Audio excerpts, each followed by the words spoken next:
رمضان ختم پھر وہ ہٹ ہے فٹ ہے, اسے چاہیے تھا کیا چلو اب روزے رکھ لو, اب بھی تو نہیں رکھ رہے روزے. کہو کوئی بڑا والا گیس ہو جائے جہاں گیس کی کمی ہو, ان گیسوں سے کوئی کام نہیں بننے والا. تو ذرا دیکھو حالات کیسے بگڑتے ہیں, انسان اس کا بہانہ لگاتا ہے. میرے کریم آقا فرماتے ہیں اگر تم روزے نہ ہو ان بنا پر تو اپنا چہرہ روزے داروں کی طرح بنا لو, روزے داروں کی طرح بنا لو. کسی کے سامنے سے گزرو تو دیکھے یہ روزے دار ہے, لیکن بے شرموں کا کیا کہنا, یہ دھڑلے سے یوں گٹکے کے پڑیے پھاڑیں گے, شرے بازار میں ڈالیں گے.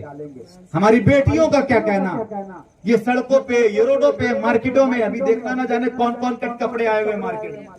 اب تو آخر دن بھیڑ ختم ہو گئی ہو. ہم نے اتر پردیش الہ آباد کی بھیڑ کو دیکھا ہے, اس قدر رس ہوتی دن کی بھیڑ کو دیکھا, رات کی بھیڑ کو بھی دیکھا ہے. اللہ اکبر, اللہ ہماری بیٹیوں کو ہدایت دے. دن کے 12 بج رہے ہیں, شام کے 5 بج رہے ہیں, ان کی حالات یہ کہ گنے کی جوس کی دکان میں بھیڑ لگائی ہوئی ہے اور سب نقاب میں.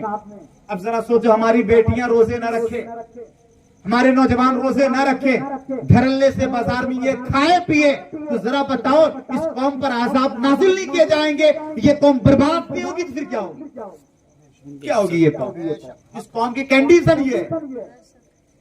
خدا را اللہ میں ہدایت کی توفیق دے.